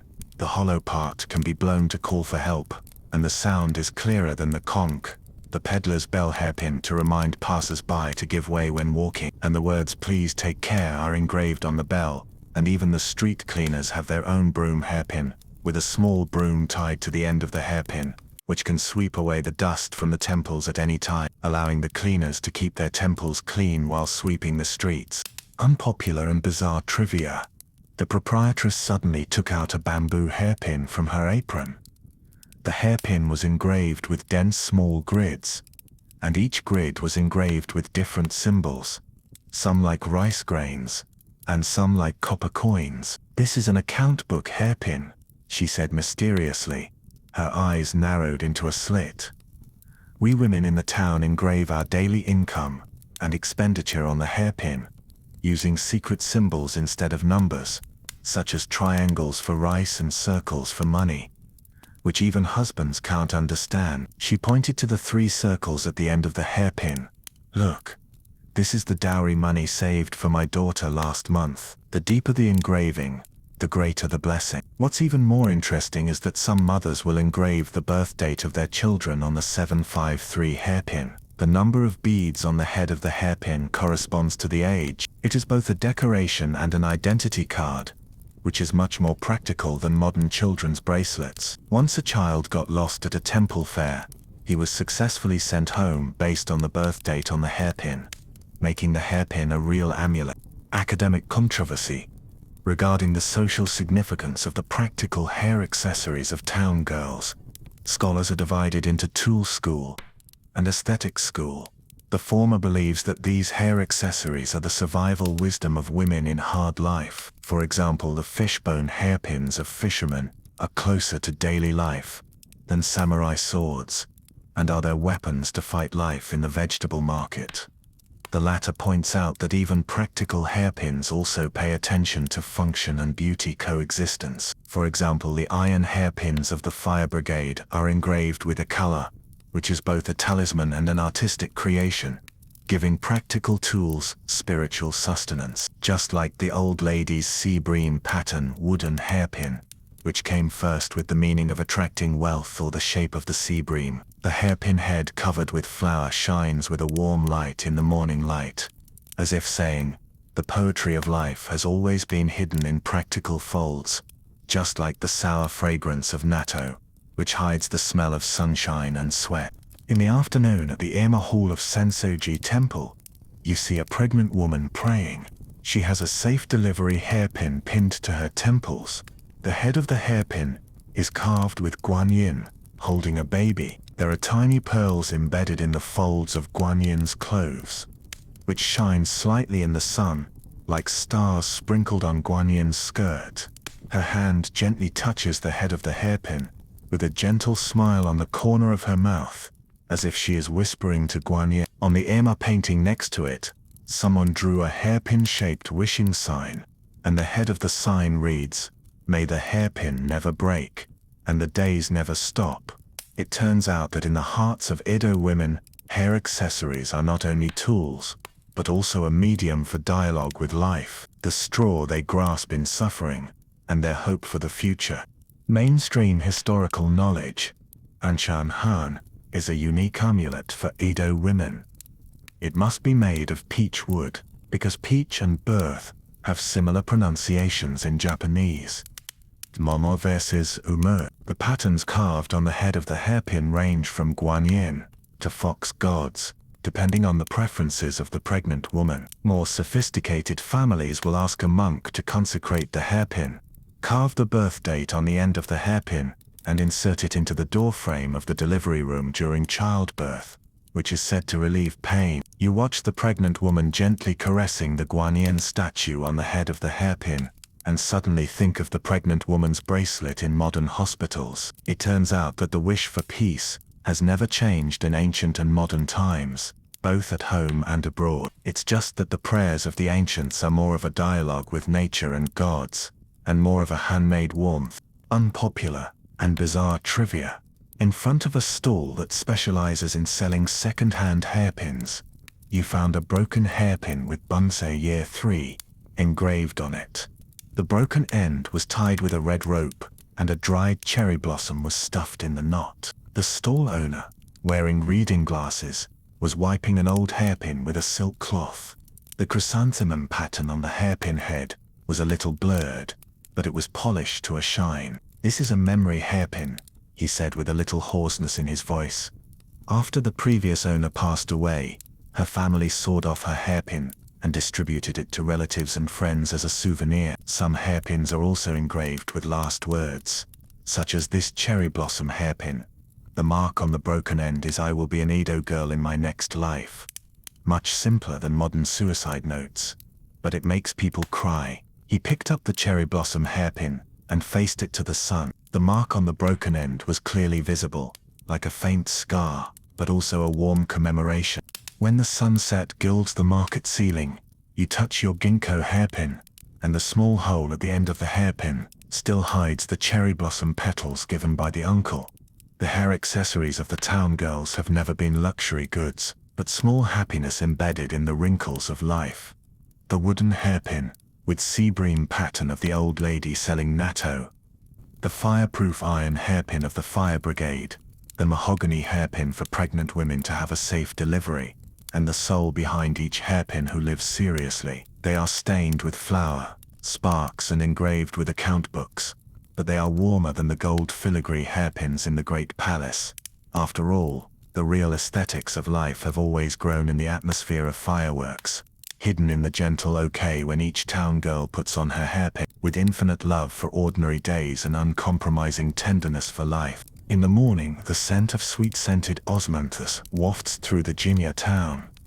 You follow Chan into a vermilion lacquered door, and the peony family crest on the door lintel is washed shiny by the morning dew. In the Parlonia shoe cabinet, at the entrance, 10 pairs of wooden clogs are neatly stacked. The top pair is painted with pine and crane patterns, and the heels are 2 inches higher than those of ordinary town girls. They are high-toothed clogs exclusively for samurai wives. When walking, they must move in small steps, like dancing ballet on stilts. It is said that this can keep the bun level at all times, and it tests core strength more than modern balance bike. You stare at the delicate mother-of-pearl inlays on the heels, and suddenly you find that there is a tiny family crest engraved on the inside of each heel, and even the anti-slip pattern on the sole is in the shape of peony petals. It turns out that the samurai family is so particular that even the soles of the shoes are not spared. There are tiny clinking sounds coming from the inner room, like someone tapping on an abacus. You open the curtain and see a lady in a small sleeve adjusting her hairpin in front of 3 bronze mirrors. A maid kneels behind her and gently lifts the hair at her temples with a whale whisker comb. Each hair must be at a 45-degree angle to the ground, as precise as drawing a geometric figure. The lady wears a mother-of-pearl hairpin at her temple. The peony pattern made of shells is iridescent in the morning light. The edges of the petals are inlaid with tiny pearls. The spacing between each pearl strictly follows the 2-inch 3-point rule, which is said to imitate the distribution of the snow line of Mount Fuji.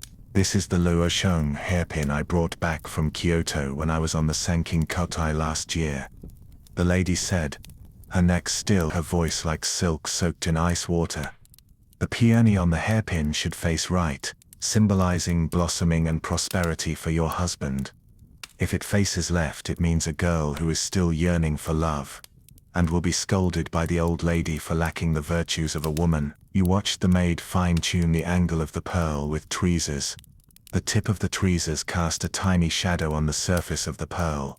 As if performing a miniature ritual, you suddenly remembered the precision instruments in modern laboratories. It turns out that beauty sometimes comes at such a price. Mainstream historical knowledge points.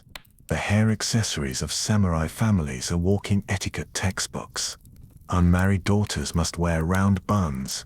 Hairpins can only be made of ebony, and the head of the hairpin is carved with 1/3 of the family crest, to represent uncompletely bloomed flowers.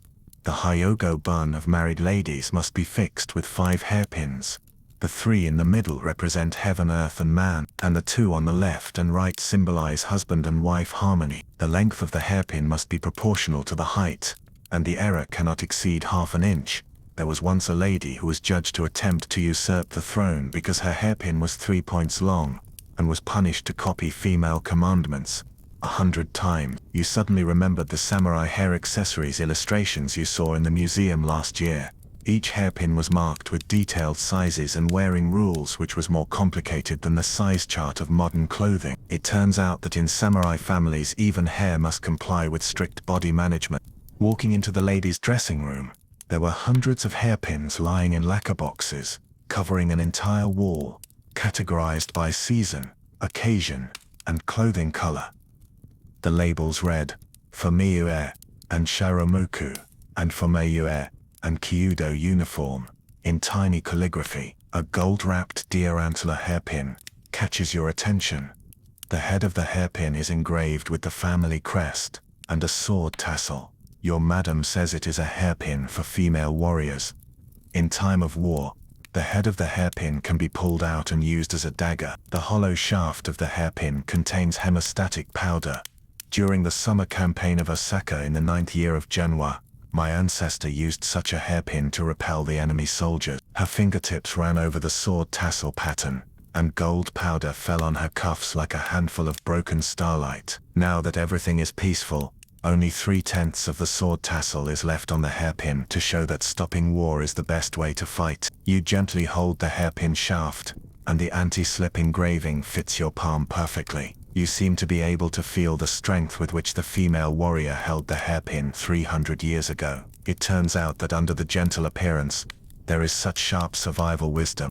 A little known and bizarre fact: the lady took out a brocade bag from the deepest drawer, which contained 12 menstrual hairpins.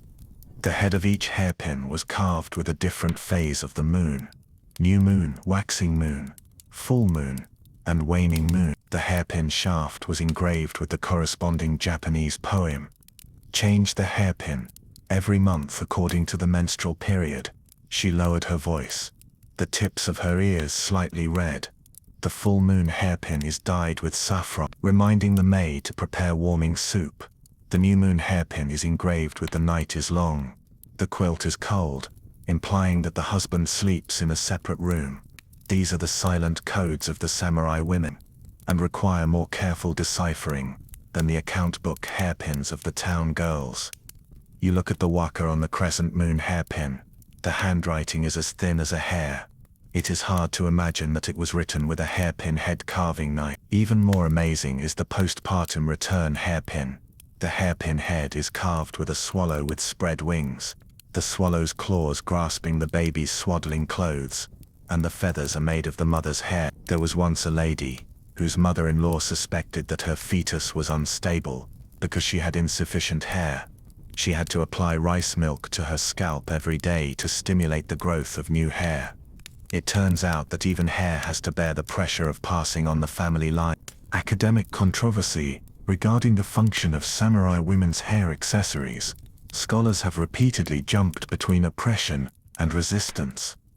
Some people believe that strict hair accessories regulations are the shackles of the patriarchal system, making women walking family crest display stands. Others have found that ladies and young ladies are gently resisting by adjusting the angle of the hairpins and choosing similar colors on the edge of the forbidden colors. Just like the ladies stop fighting for martial arts hairpin, which is a symbol of etiquette on the surface, but hides the battle memory of the ancestors inside. You look at the hairpins arranged by color in the makeup box, and suddenly find that the color of one of the coral hairpins is slightly lighter than the specified color. The lady inadvertently said that it was light coral shipped from Nagasaki. Perhaps this is the rebellion they secretly planted on the edge of the rules, just like modern women wearing colorful socks under their professional clothes, small but warm. In the afternoon, at the archery arena, you see a young girl practicing aikido. She wears a deer antler hairpin on her young man's bangs, with a half scabbard carved on the hairpin head, and the tip of the sword is exposed at the mouth of the scabbard. "This is my first battle hairpin," she said as she put away her sword. The hairpin swayed gently with the movement, and the tip of the sword flashed coldly in the sun. "I have to take it off at the age of 16 and replace it with a long hairpin for women. But I always feel that this half scabbard of the sword is more like me than those gorgeous coral hairpins." As she spoke, the family crest on the wristband rose and fell, and sweat slid down her temples, but she didn't dare to reach out to wipe it, for fear of messing up her hair. In the distance, the sound of wooden swords hitting each other came, startling the sparrows on the eaves. The girl's deer antler hairpin drew a silver arc in the sun, like an unspoken declaration. Mainstream historical knowledge points. The Genfu hairpin of a samurai girl is the core of the coming-of-age ceremony. At the age of 12, the kimono ceremony is performed and the hairpin is changed from a short bamboo hairpin to a long wooden hairpin, with the head of the hairpin engraved with the complete form of the family crest.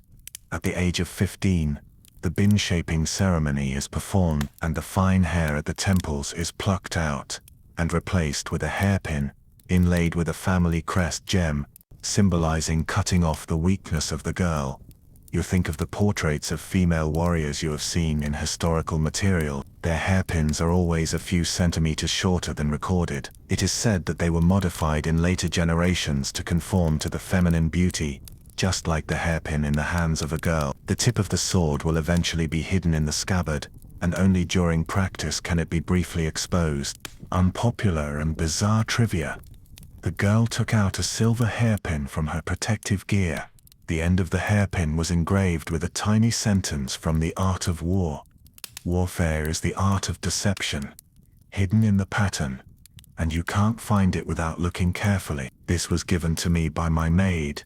She touched the engraved mark on the end of the hairpin, with a smile on her lips.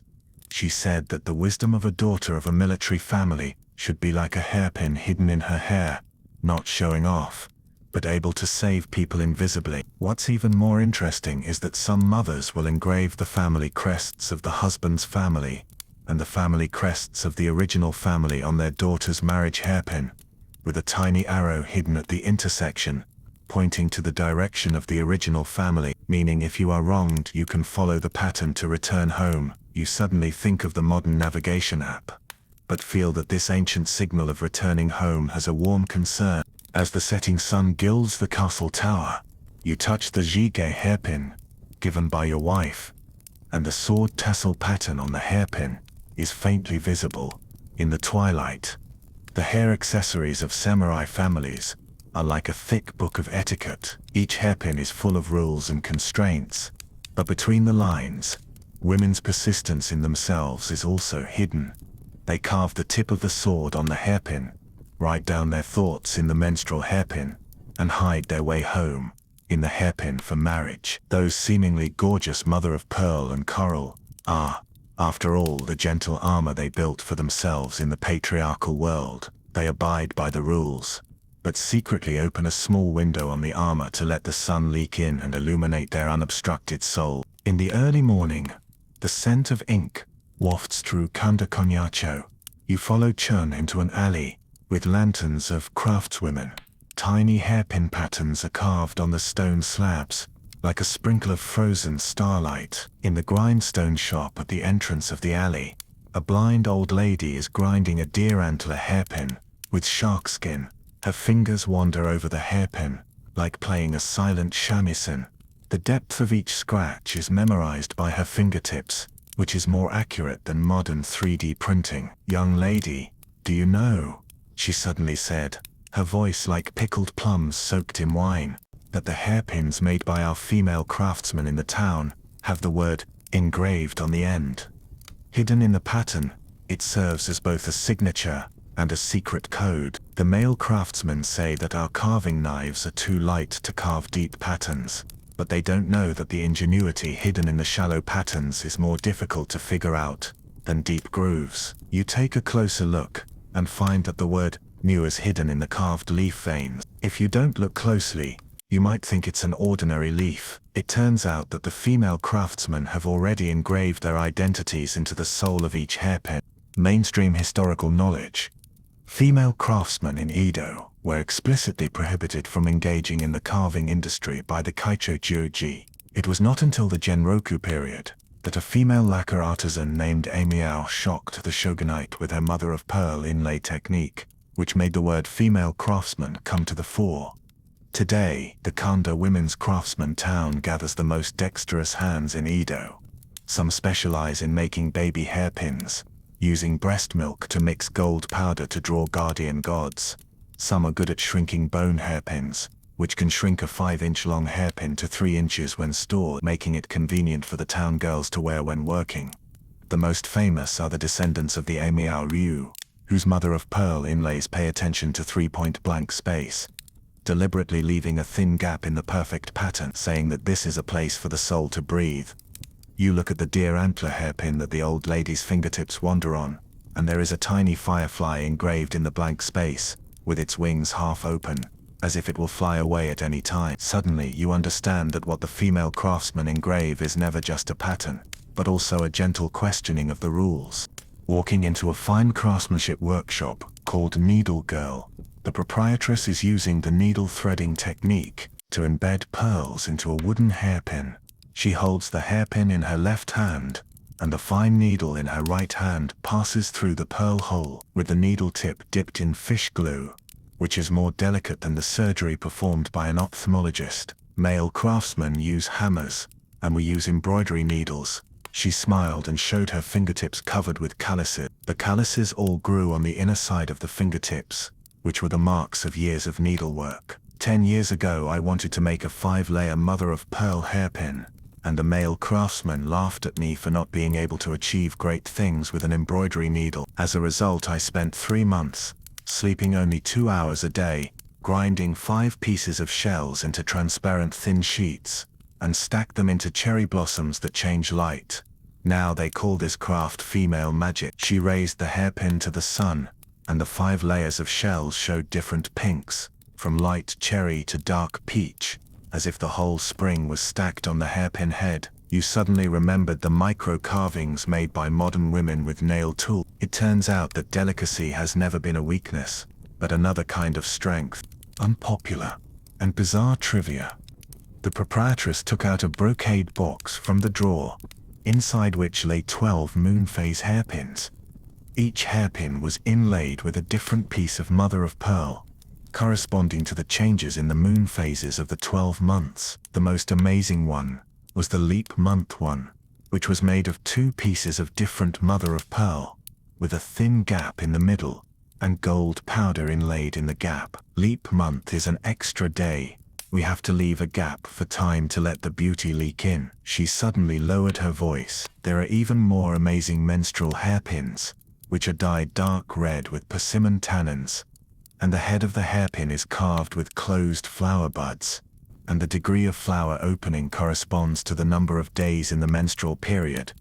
Our female craftsman invented this, not for beauty, but to allow women to signal to their companions that they need to rest without saying a word. You look at the flower bud on the menstrual hairpin, and the third petal opens slightly. The proprietress says that this represents the third day, and you need to drink more red bean soup. It turns out that hair accessories can also become a secret language between women, which is warmer than modern social software. Academic controversy. Scholars have a stronger debate than the ink in the inkstone about the status of female craftsmen in the history of hair accessories. The traditional view is that female craftsmen are just supplements to the male-dominated industry, doing some auxiliary work in fine inlay. But new research has found that it was they who invented core skills, such as wet grinding and mother-of-pearl carving, and even influenced the style of male craftsmen. For example, the warm feel of the later Kaga school actually comes from the habit of female craftsmen to warm the wood with body temperature. Just like the female magic mentioned by the boss lady, the sunlight shines through the paper window of the fine workshop and casts rainbows on her mother-of-pearl hairpin, as if to say, skills are never divided by gender, and those who can make time shine are all good skill.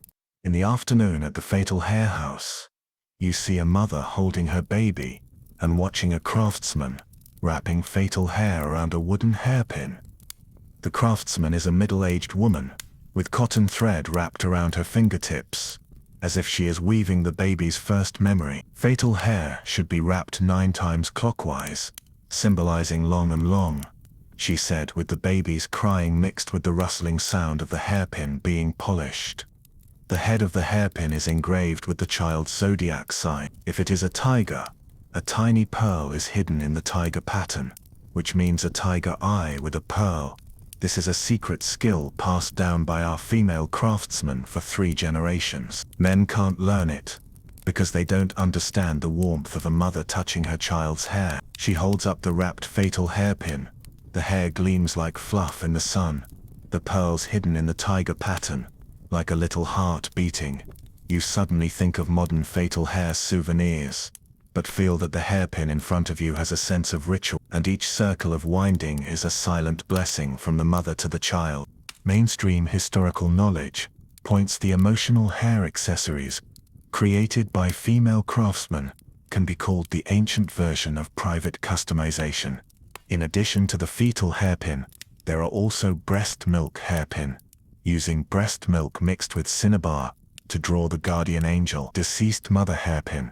The mother's hair is wrapped around the end of the hairpin, engraved with an unfinished waka poem, and the most special one is the parting hairpin. When lovers part, they each wear a broken hairpin, and the end of the hairpin is engraved with half a haiku, which will be combined into a complete poem when they meet again. You have read the story of the parting hairpin in historical material. A pair of lovers separated for 10 years and reunited at Sakuradamon, with the autumn frost and spring dew on the broken hairpin, which created the Edo version of the hairpin love story. It turns out that hair accessories can also become a token of love, crossing the long river of time. Unpopular and bizarre trivia. At the end of the Onomachi, there is a very small shrine dedicated to the needlewoman Daimyojin.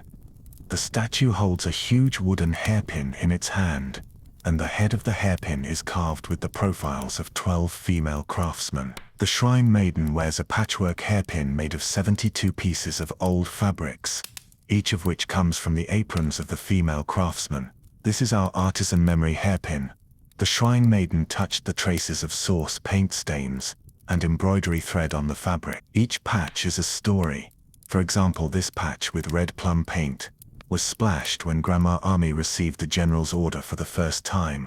This patch with natto stains was left when the natto selling grandma saved money to customize a dowry hairpin for her daughter. You touched the patch on the patchwork hairpin. Although the fabric is worn out, it is neatly sewn. It turns out that the history of female craftsmen is hidden in these flaws in the eyes of others. Each patch is a memory of struggle.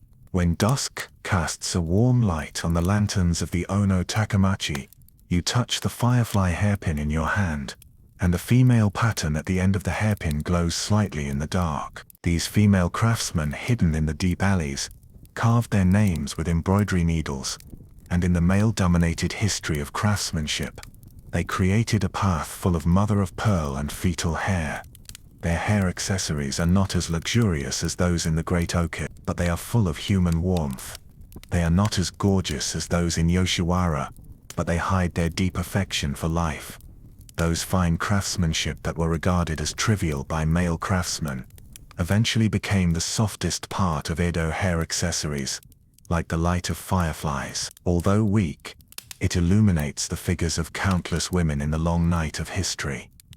And you know, every hairpin in the hands of a female craftsman is a gentle "I am here," telling us 300 years later the eternal dialogue between women, beauty and light. At noon, the port of Nagasaki was gleaming in the scorching sun. In the steam rising from the wooden plank road, the salty sea breeze carried the spiciness of the hematite dye and the faint sweetness of ambergris. That was the exotic smell emanating from the cargo hold of the Tang ship. You followed a chun into the team of errand boys carrying indigo cloth.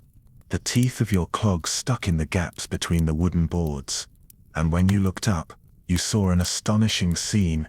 3 ladies from the Dutch East India Company were gathered in front of a rockery made of coral reefs, and the glass bead hairpins on their flaxen curly hair exploded with colorful spots in the sun, as if someone had broken up a rainbow and pinned it in their hair. The interpreter squatted on the ground and used a branch to draw in the sand.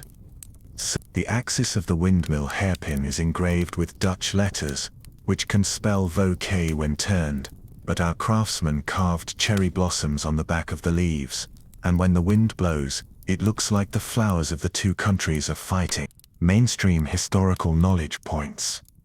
The waves of Nagasaki Bay were the first collision between Edo and the world. In the display cabinet on the 2nd floor of the Dutch trading house, the earth hairpin is quietly glowing on the silk padding.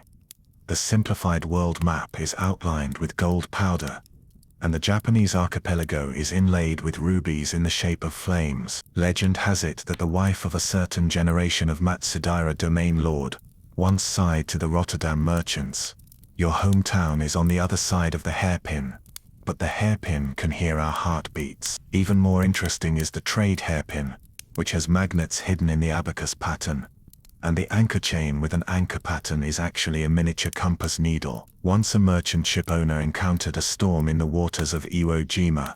She relied on the reflection of the mother of pearl on the hairpin to find the direction of the Kuroshio current. Afterwards, it was painted into the Nagasaki Ama picture scroll, becoming a navigation star more gentle than a lighthouse. When I walked into the Bankakuya, the clacking sound of brass gears sounded like a silent fugue. The proprietress was inserting pocket watch parts into an ivory hairpin. The tip of the tweezers held a sesame-sized gear. When she brought it close to her eyes, the reflection on the lens made her eyes look like glass cups filled with broken diamonds. The wife of the Nagasaki magistrate thinks Western clocks are too noisy. She gently tapped the spring with bamboo tweezers, and the fragrance of camphor leaves mixed with the cold metal fragrance drifted out.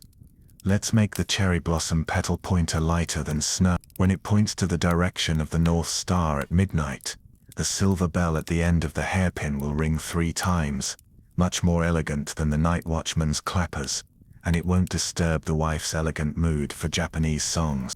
Unpopular and bizarre trivia. When the proprietress opened the iron box, the sea breeze happened to blow open the paper door, and the functional foreign hairpins in the iron box collectively flashed. The insect hairpin embedded with a microscope had half a mite wing on the lens, which was said to be a trophy left by the wife of a feudal lord when inspecting the goods. The awakening hairpin filled with whiskey had the outline of Rotterdam port engraved on the core, and the craftsman secretly drew a raccoon holding a wine cup on the bottleneck.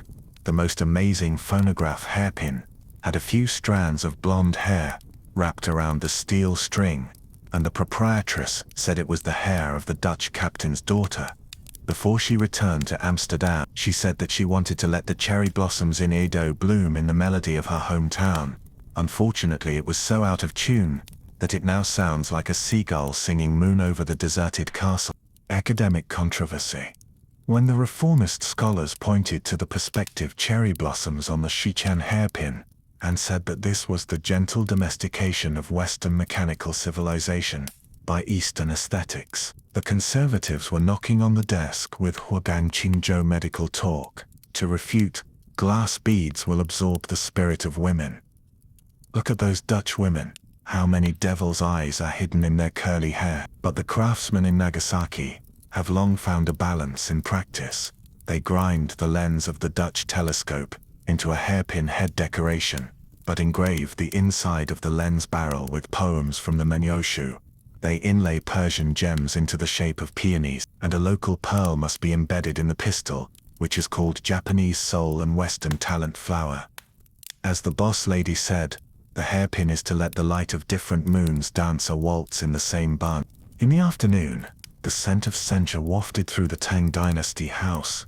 A woman in a Ming Dynasty skirt was adjusting her jade phoenix hairpin in front of a mercury mirror. The Japanese-style jade on the tail feathers swayed with her steps, and the eastern pearls in the phoenix's mouth made a small sound, like a bronze bell on the mast of a Tang ship traveling through time and space. The shop owner held up a brocade box and introduced the third batch of jade brought in by the Tang ship. Our craftsman specially carved the phoenix's claws into 3 toes, which is in line with the legend of the golden crow with 3 feet. But the tail retained 12 feathers, each of which was dyed with a different jade color.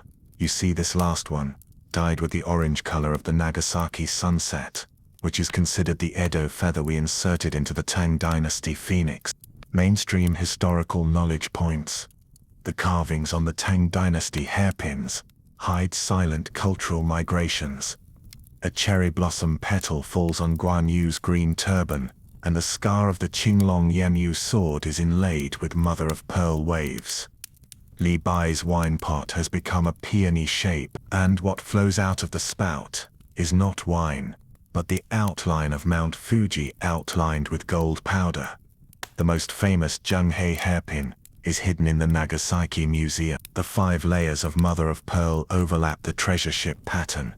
The sails are made of Quanzhou silk, and the bottom of the boat is engraved with the brothels of the icy shrine. When the sun shines through the thin shells, the Chinese characters Haiboyambo and the Japanese characters Itsukamata will appear on the deck, like 2 civilizations touching wine glasses at the top of the hairpin.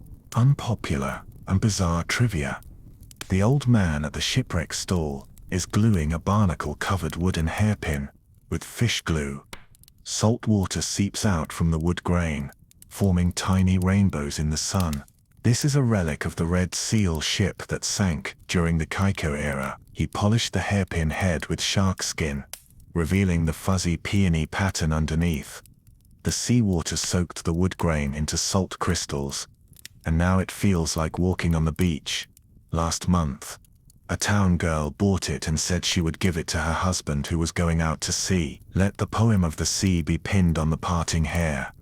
The more magical armor hairpin, the fish bladder at the tail end will expand into a translucent cover in the seawater. Once her armor wore it and dived to the bottom of the sea 30 meters deep. After landing, the coral hairpin on her bun was not even stained with water. From then on, it became the love hairpin of the fairy in the Dragon Palace in the ballad. When the lighthouse lights up its first light in the twilight, you stand on the breakwater holding a windmill hairpin. The glass beads flicker with the rhythm of the waves. In the distance, the Tang ship is retracting its sails. The lantern light makes the sea look like a handful of broken hairpins. Nagasaki's hair accessories are never simply a pile of imported goods, but stars drawn by Edo women on the night sky of isolation. With the hairpin heads as pens, they carry the astringency of sea salt, the freshness of camphor, and the light of foreign countries. But they are always rooted in the wood grain of the local area, like those female interpreters who make a living in the port, half speaking Dutch and half humming the tune of the waves, growing into unique flowers in the cracks of culture. The first snow in Fukagawa Hachimancho always carries the fragrance of cypress, a winter greeting from the timber store. You turn the ginkgo hairpin in front of the bronze mirror, and the snowflakes slide along the veins of the leaves to your neck. The coolness runs gently along your spine, which is more refreshing than the snow mask that Achun mentioned. A take sneezes from next door, accompanied by the boss lady's scolding. I told you not to learn from the prostitutes to stuff snow into your wigs, and now the tatami is covered with your snowflakes. Mainstream historical knowledge points. The 4 seasons of Edo took turns to play the role of the women's hair. The plum branch hairpin, for the beginning of spring, must be made of red plums, soaked in morning dew. The dew collected at the hour of Mao can keep the petals from wilting for 3 days. The end of the calamus hairpin for the great heat is tied with an indigo ribbon, which is dyed with the Izu seawater. The minerals in the seawater can make the blue color never fade. The red leaf hairpin for the autumnal equinox must go through the 3 processes of drying, steaming, and dyeing. The craftsman will breathe on each maple leaf, saying that the red dyed in this way will have human warmth. The most amazing snow and moon flower hairpin must be made under the snow lantern. The craftsman squatted in the snow at 4 in the morning and waited for the snowflakes to fall on the unopened buds before starting to carve. The freshness of the snow can make the wood grain more transparent. Achun touched the ginkgo hairpin on your temples, just like the first snow can make the eyes of the town girl brighter. Unpopular and bizarre trivia. In A-chan's treasure bag, the 12 solar term hairpins each have their own temperament. The cherry blossom petals of the spring equinox hairpin are movable and will automatically open when exposed to direct sunlight at noon, revealing a small mirror hidden in the pistil.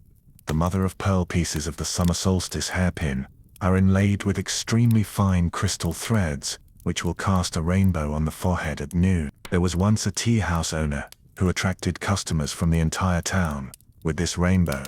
The winter solstice hairpin is the most popular, and the 9 days diagram on the hairpin stem is engraved with 81 plum blossoms, and there is a tiny hole in the center of each flower, which can be filled with lipstick to summon spring. Last New Year's Eve, when A-chan turned the last flower red, the first snow happened to fall outside the window.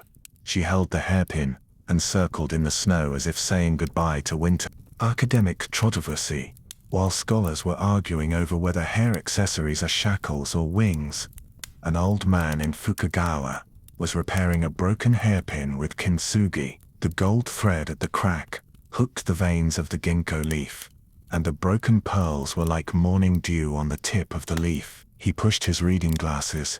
A while ago, a female student came to ask, "Edo women spend so much time on their hair.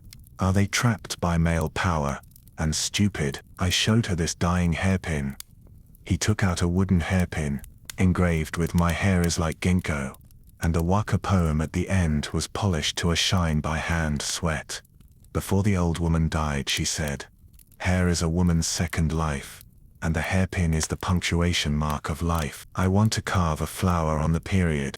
The afternoon sun shines obliquely on the hairpin stool, and the old man's shadow is stretched out long, like a wooden hairpin that is always pinned to the sideburns of Edo. He talked about the separation hairpin that was repaired last year on the bamboo hairpin that was broken into 2 halves. One half was engraved with autumn frost, and the other half was engraved with spring dew. The lovers who reunited 10 years later recognized each other under the cherry tree of Sakuradamon.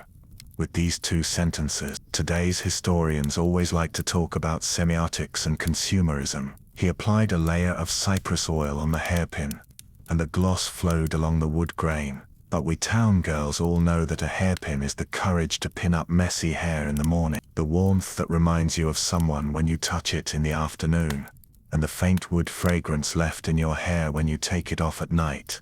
No matter what kind of doctrine it is, a good hairpin is one that can make your life shine. End of the final chapter. Fine hail floats down the Sumida River in the dusk. You touch the engravings on the end of the ginkgo hairpin, and suddenly hear the sound of the wind from 300 years ago. Coming through time, lanterns light up one after another, like countless forgotten hairpins, gleaming in the river of history. Those hairbun rules that were once regarded as shackles have long grown into wings, in the wisdom of women. They use hairpins to carve the poetry of life, hide the courage to resist in their hair buns, and make every time they bow their heads and put their hair in a bun, a gentle resistance to the world. Now you can gently take off the ginkgo hairpin on your temples and place it next to your pillow. The first snow falls on the windowsill, just like the broken diamonds on the temples of Edo town girls. Remember, when you wake up tomorrow, whether you wear a pearl hairpin or a wooden hairpin, as long as you like it, it is the best response to this period of history. After all, they did the same 300 years ago, engraving their own, never-fading light on their hair buns and hairpins. Good night. I hope that in your dreams, the ginkgo leaves on the hairpin are riding on the first snow and floating towards every gentle night.